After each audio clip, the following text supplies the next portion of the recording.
What is up YouTube? This is AVAULT here, back in today with you guys another new competitive speed duel match duel video. And yes, once again we are back again in a tournament setting within Curse of Yu-Gi-Oh's tournament summer kickoff, and once again we are playing the exact same Dark Moth deck. And today we're actually having a very interesting matchup. We're actually having a mirror match against our opponent right here. And once again, huge shout out to our opponent Hebler for spending the time to play with us in this tournament once again. And many of you guys I know that want to play against me or play with me for speed duels, so participating in these tournaments are a great way to do so, because I do come in them every now and then, so be sure to stay tuned for those as well. But let's get right into it. The deck profile has been posted on the channel already, so don't worry, it's already there, exact same deck profile as last time. And yes, once again we're just gonna go through more of a competitive mindset and how I sort of approach in playing these duels rather than going for simplicity and any basic stuff. Anyways, we did lose the stone paper scissors this time, so we are forced to go first. Our opening hand looks okay. We have no targets for lure, so that's not playable. So all we can really do is just set one and hope we can parasite them the next turn. We'll set another one for bluff as the allure, and then we'll just basically pass back to them right here. And they do get to play their allure, banishing their gap, getting a really good resource on their hand already, setting their cards face down right off the bat here as well, with a heavy back row and a monster that we don't know what it is. So right now, passing back to us, there's really not much we can really do. We're trying to anticipate for them to play monster, maybe have them pop off parasite and bring out Moth so we could parasite them back or something like that. But yeah, for all we know, we're basically playing the exact same deck, so we're just waiting at this point. We're playing Night Beam just to pop a card, and there it turns out to be a Nightmare Wheel, and I guess we just have to pass our turn once again. They play the Decoy Chi. Decoy Chi is a great card, which I don't play, which I probably should be considering playing, and giving you that extra draw power like that basically. Especially you can mix and match with a new Doria together, it's actually pretty decent. Right here we're going to play our Zoma, and immediately they play Twister. Now I personally don't like Twister as much, but I can see how it came in much handy. You guys can see that he was able to play this card right off his hand in the battle phase, since it is a quick play spell. Now the reason I don't like it is because you have to pay 500 life points, and when you're against a twisted personality matchup, it actually favors them overall.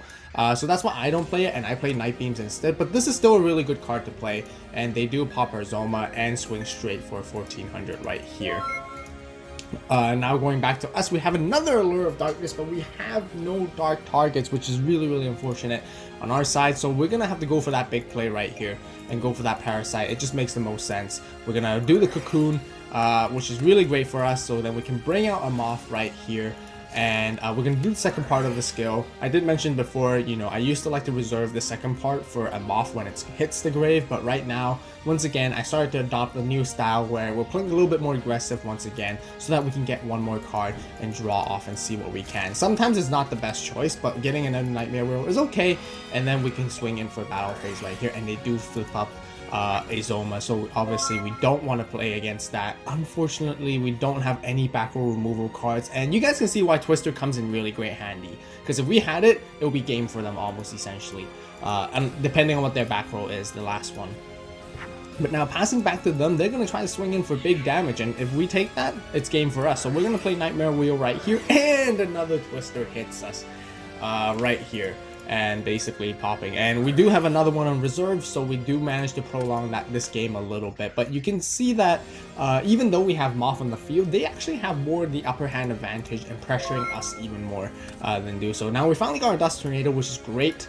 We're gonna have to basically set it and wait for the next turn. We're gonna put our Moth in defense so that they can't run into us with Zoma and basically destroy us like that.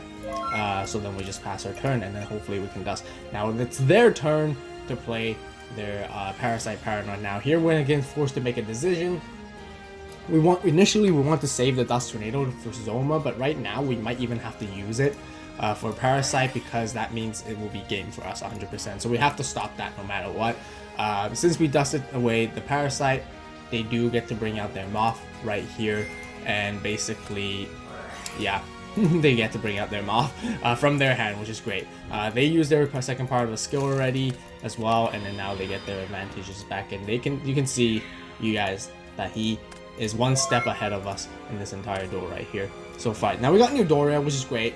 We can use Allure of Darkness to draw more, greed more, but I don't think it may be the right choice. We can buy ourselves a bit more time, which is good. So then we can pop off their Great Moth and then basically stall and see how it goes from there. So they do play double Nightmare Wheel right here on our face down monster. Now Nightmare Wheel doesn't necessarily need to target a face up monster, it just targets any monster in general, and basically they understood that we might be playing the stall game here and they're gonna go ahead with us and play against us with that as well, and instead we're taking 1,000 damage compared to 500 at the moment, which is, yeah, menacing. They flip out the Dekoichi and they pass the turn. We get another Zoma. Really unfortunate so far in these duels where we don't even get to play our allures. We really needed it to give us that draw power, but right here I decided to use it because it's all or nothing at this point. We really need it and see what we can grab onto. We did get a gap right here. We're gonna play Knife Beam, popping that other back row right there, trying to do as much as we can, because at this point I think they're gonna get game because we're really pressured by Nightmare Wheel and their monsters on the board at this point. So we're gonna draw 2, and unfortunately we're gonna have to pitch everything to the grave. And yeah, this basically ends our turn right here, and then we take another 1,000 because of Nightmare Wheel. Great stuff. Down to 600 left only, and now they can bring out their gap even, which is great for them. And it turns out to reveal our new Doria right here, and they can swing in for that damage. And even if we play the Zoma, it's not going to make a difference because we're still going to lose this one. So we actually lost the first game of this duel right here. And kudos to the opponent. They played very well. You guys can clearly see that they do have the upper hand simply because they play Twisters as well, which really gave us a huge disadvantage and a huge advantage for them. Especially we don't play Twister's personality, so we don't utilize off the 500, so Twister worked out very well. Really unfortunate on our side, once again, we couldn't actually use any of our lures right there to get into our draw powers, and they were able to draw stronger than we are. That's basically how they were able to dominate us with their resources. But once again, moving back into the side deck, side deck has remained the same. We have to keep the same deck recipe that we play throughout the entire tournament, so the deck profile has been released. So once again, be sure to check out that deck profile video on the channel as well.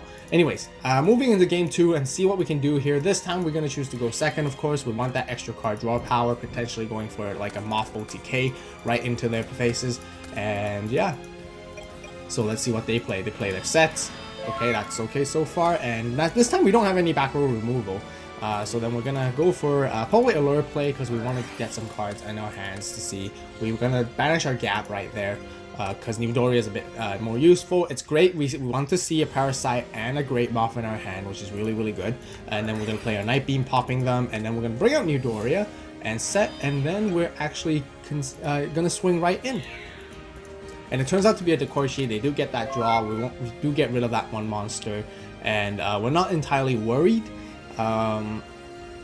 if they do Parasite us. The reason why I did this rather than set New Doria is I wanted to bait them to use the Great Moth right here, and or use Parasite right here, and have them bring their Great Moth before we do.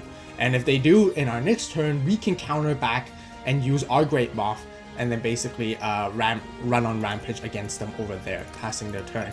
Back to them right here. Now they do play the Parasite right here, basically attaching to us, which is definitely what we want to do. We're gonna let them do it totally. We're gonna play Nightmare Wheel to stop the attacks, and they do once again have one in their hand, one from the deck right here, playing it again using the full capabilities of the skill. Two of the effects used completely. Draw one card, set one, and they do get another monster. Now I was kind of betting that they didn't have it. I guess a little bit more of a riskier play on my end and trying to bet a little bit too much, but you do get to run in right here. We'll take that one, and we can only block one of the Moth's attacks right here, and unfortunately we do take that second hit right here. Very close. We needed one more turn a little bit, I think, but maybe misplay on my part. Maybe I should have set New Doria so that I could like stall for a little bit rather than that, but my plan didn't go into what we wanted to do. So we do actually lose this game 0-2 against an opponent's Dark Moth. They definitely played much better than we did. We definitely didn't play as well compared to them. So a huge shout out to the opponent once again, to Keebler. Very, very well done. Very great job. It was still very fun though, learning a little bit of a matchup. You know, mirror matches happen all the time. You know, since there's top tier decks and there's competitive decks, everyone would be, you know, you're bound to run into a similar matchup, or someone that playing a similar deck or identical deck as to you. So, and it's really important to learn about these mirror matches overall. And you know, definitely Keebler understood the mirror matches more than I did in this particular duel, which really gave him the upper hand. So once again, that basically rounds up this duel. And yeah, if you guys enjoyed it, even though we lost, that's okay.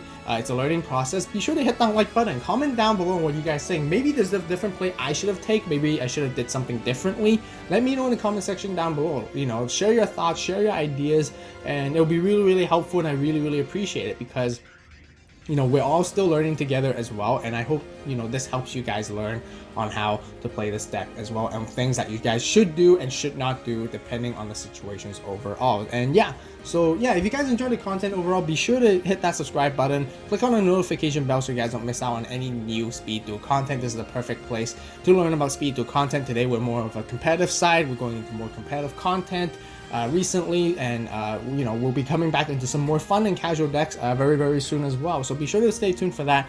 And yeah, really appreciate it if you guys could, you know, refer to a friend or family member who loves Speed Duels and Yu-Gi-Oh just as much as you do, to have them check out the channel and subscribe as well. Once again, thank you so much, Keebler. Very, very well played. Really, really happy. Really enjoyed it. You know, if you guys, any of you guys are in part of this series, watching these matches and are playing against me and watching these, you know, definitely comment down below, and I really, really appreciate it as well. And yeah, anyways, thank you guys so much for watching. As always, you guys have a great day, great night, wherever you are.